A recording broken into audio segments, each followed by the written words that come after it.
Syifa Kennedy di sini.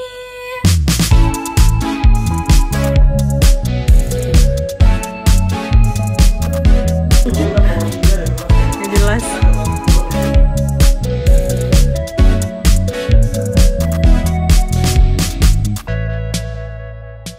Halo teman-teman semuanya, bagi teman-teman yang baru nemu channel YouTube Syifa Kennedy, jangan lupa subscribe ya, biar dapat pemberitahuan khusus setiap Syifa Kennedy upload video baru. Selamat datang semuanya, salam kenal, aku Syifa Kennedy. Di channel YouTube ini, aku sharing banyak hal, mulai dari ceritaku ketika menjalani kuliah sebagai mahasiswa kedokteran, terus ada sharing tips dan trik juga berdasarkan pengalaman, terus juga ada daily vlog ya. Bagi teman-teman yang baru nemu channelnya, silahkan kepoin ya, karena ada lebih dari 150 video. Semoga bermanfaat ya. Nah, di video kali ini aku mau sharing nih kepada teman-teman mahasiswa yang lagi kuliah tentang 5 hal penting ketika kamu jadi mahasiswa. Khususnya mahasiswa kedokteran ya. Bagi teman-teman yang mahasiswa kedokteran, ini ada beberapa hal yang kakak rekomendasikan untuk kamu. Karena di sini statusnya kan aku sudah dokter ya, maksudnya sudah menjalani fase kuliah itu. Jadi di sini aku pengen sharing kepada adik-adik apa aja sih yang menurut aku penting ya adik-adik mahasiswa lakukan ketika kalian sedang kuliah sekarang ya.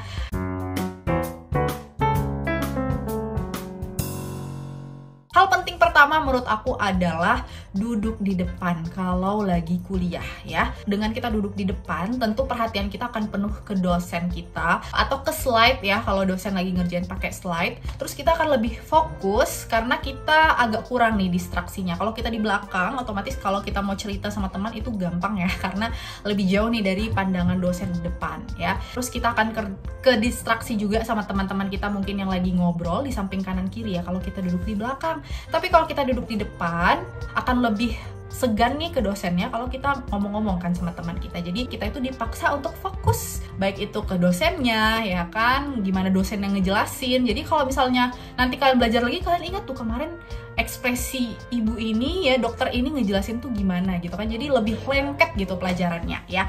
Ini ada satu tips dari aku. Dulu pun aku juga suka duduk di belakangnya atau di tengah-tengah. Tapi ketika aku duduk di depan itu beda sih rasanya gitu. Dan resikonya kalau kalian duduk di depan itu memang sering ditanyain ya, sering ditunjuk. Kamu Syifa gitu kan. Cuma it's okay lah, namanya kita belajar. Kalau kita tahu ya kita jawab. Kalau misalnya kita tahu ya udah dok, izin nanti saya baca lagi ya dok, saya belum tahu tentang itu. Dimarahin ya terima aja gitu kan. Nah, itulah resiko. Tapi di sisi lain ada ilmu yang lebih kalian dapatkan kalau kalian duduk di depan. Nah, itu berdasarkan pengalaman aku ya, berdasarkan opinion ya, opini pribadi aku.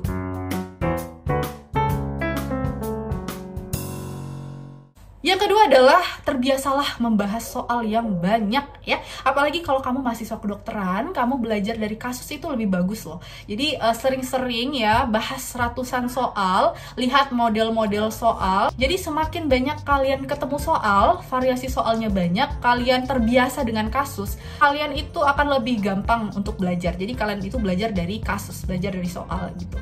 Semakin banyak kalian baca, semakin banyak kalian tahu. Karena kalau di kedokteran itu sebenarnya bukan siapa yang paling pintar, siapa yang paling jenius sih, tapi siapa yang lebih duluan ngebaca, ya kan? Siapa yang lebih duluan belajar, dia lebih duluan tahu gitu. Misalnya ada info terupdate, ya kan? Karena kedokteran terus update ya. Untuk hari ini tata laksananya ini, untuk tahun depan bisa saja berbeda lagi gitu, karena udah ada penelitian terbarunya. Jadi siapa yang lebih cepat membacanya, lebih duluan baca, lebih duluan tahu gitu ya. Itu di luar skill ya teman-teman, kita berbicara ini soal pengetahuan secara teori ya. Dan kalau skill sih memang tiap orang pasti berbeda-beda. Nah, itu kembali lagi ke latihan. Semakin banyak jam terbang, kalian lebih sering latihan, tentu aja kalian akan lebih mahir gitu kan. Sama kayak kita baru kerja, awalnya mungkin di suatu rumah sakit atau klinik kita masih meraba-raba gimana sih polanya di sini gitu kan.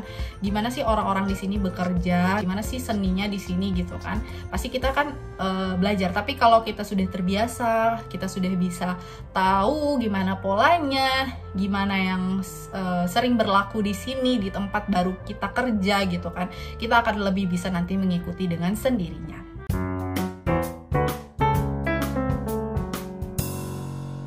Yang ketiga adalah biasakan untuk mereview materi sebelum kuliah dimulai.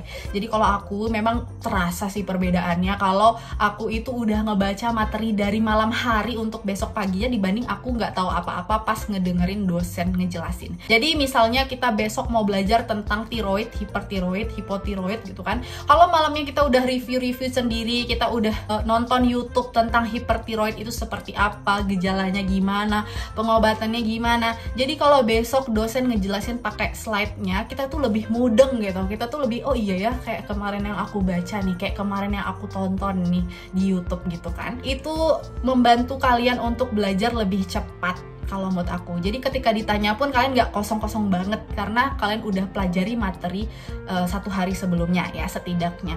Terus kan dulu kalau aku paling sering dikasih materi duluan gitu kan. Jadi dikasih materi dulu nanti akan dijelasin. Nah materi itu yang aku baca dulu ya, materi slide dokter itu aku baca dulu, aku ringkas dulu. Jadi nanti kalau dokternya ngejelasin aku itu udah nyambung gitu. Kalau ditanya pun Syifa apa ininya gitu, aku kayak oh iya ini dok gitu. Jadi nggak kosong-kosong banget lah gitu. Memang aku adalah orang yang sering ditanya-tanya dulu di kampus ya, sering ditunjuk-tunjuk lah. Walaupun nggak semua pertanyaan aku bisa jawab, tapi setidaknya ada satu hal yang menunjukkan kalau ya saya tuh belajar kok gitu, saya tuh ada kok ngebaca materinya gitu loh. Hal ini juga akan memberikan motivasi di diri kalian gitu loh, kalau ternyata belajar ini menyenangkan ya, ternyata kuliah ini menyenangkan ya, kuliah ini nggak ngebosenin kok gitu. Tapi kalau kalian masih kosong ketika ngedengerin slide dokter pun masih bingung-bingung ya, mungkin nggak enak sama sekali itu proses kuliahnya. Cuma kalau sebelumnya tuh kalian udah tahu sekitar 50% atau 35% ya udah tahu gambaran materi yang bakal dijelasin dosen, itu akan lebih memudahkan kalian sih untuk belajar.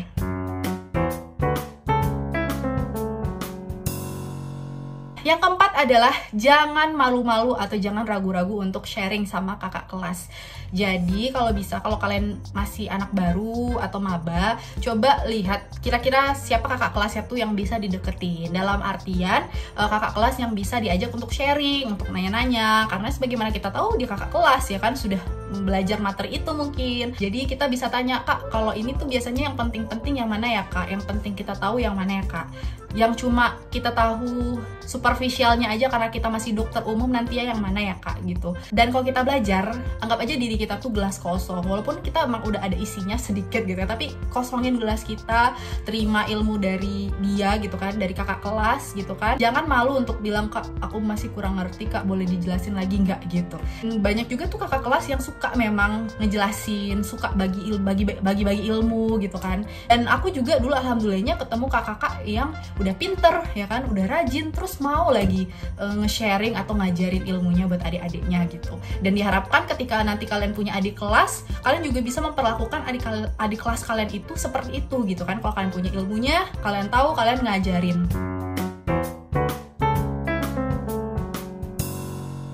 Yang kelima adalah biasakan belajar bareng dengan teman. Tipe belajar aku itu, aku tetap belajar sendirian, aku tetap baca materinya, tapi aku butuh teman untuk nge-review, aku butuh teman untuk belajar bareng. Jadi waktu UKM PPD dulu khususnya, alhamdulillah aku one shot, sekali ujian langsung lulus. Itu salah satu tipsnya adalah belajar bareng sama teman. Jadi kita saling bantu untuk belajar. Jadi misalnya ada 10 materi, kita membentuk 3 orang aja dalam satu kelompok, jadi nggak usah banyak-banyak, cukup teman-teman mungkin yang kalian rasa sefrekuensi cara belajarnya dan mempunyai semangat yang sama juga untuk belajar. 3 orang ini dibagi aja, misalnya ada 10 tema atau 10 materi ya, 3 aku yang ngejelasin, 3 kamu ngejelasin, 3 dia ngejelasin. Jadi kita bagi materinya. Nah kadang ada beberapa orang yang kalau ngedengerin dari orang dia paham, tapi kalau baca sendiri dia nggak paham. Nah inilah tujuannya kita belajar bareng. Selain kita ngebaca sendiri, nanti ada materi yang dijelasin oleh teman. Jadi kalau misal ujian, oh ya ini kan yang dijelasin teman aku kemarin kan, yang dijelasin dia kemarin. Jadi kita banyak mendapatkan berbagai sumber gitu untuk materinya tadi, untuk hal-hal pentingnya tadi gitu. Ini juga memudahkan proses belajar kalian. Dan yang paling penting ya kalian kenali tipe belajar kalian itu seperti apa. Apakah harus harus fokus sendiri memang, ataukah butuh belajar bareng dengan orang lain atau teman-teman yang lain. Dan memang mendapatkan teman yang sefrekuensi cara belajarnya itu nggak gampang, tapi semoga kalian bisa menemukan lah ya. Mulai dari sekarang coba dilihat kira-kira siapa nih yang bisa aku ajak belajar bareng, atau kalian punya teman dekat yang bisa diajak belajar bareng, ayo belajar bareng. Dan ini juga akan meningkatkan motivasi belajar kalian loh, bukan soal iri-irian ya, tapi kayak dia aja udah belajar masa aku enggak, dia aja udah baca berapa topik masa aku masih belum mulai gitu kan. Jadi ini kayak semangat aja sih bareng-bareng, kayak aku nggak mau ketinggalan, soalnya kan dia udah baca nih 3, aku juga pasti bisa gitu. Nah, ini adalah 5 hal penting yang menurut aku teman-teman mahasiswa perlu juga untuk terapkan, karena itu berdasarkan opini dan pengalaman aku pribadi sangat berguna dan bermanfaat untuk kelangsungan selama menjadi mahasiswa untuk mendapatkan hasil yang lebih memuaskan. Mungkin teman-teman yang nonton di sini punya tips dan trik juga, dan kan juga ada nih hal-hal penting yang lain yang sebaiknya dilakukan oleh teman-teman mahasiswa yang nonton video ini. Jadi boleh tolong ditambahin di bawah kira-kira hal penting apa sih yang bisa kita perhatikan ketika kita menjadi seorang mahasiswa untuk hasil progres belajar kita yang lebih baik. Boleh tolong di komen di kolom komentar ya. Nah, mungkin sekian dulu untuk video hari ini. Silahkan komen nih di bawah kira-kira mau video apa lagi nih kita bahas di channel YouTube Syifa Kennedy. Aku harapkan semoga video ini memberikan kebermanfaatan untuk teman-teman yang nonton. Sekian dulu ya videonya. Jangan lupa subscribe dan jangan lupa like videonya. Jangan lupa share ke teman-teman kalian yang dirasa membutuhkan tentang sharingan ini. Jangan lupa juga be my friend on Instagram @syfkndi. Sampai ketemu di video selanjutnya ya. Bye-bye. Assalamualaikum.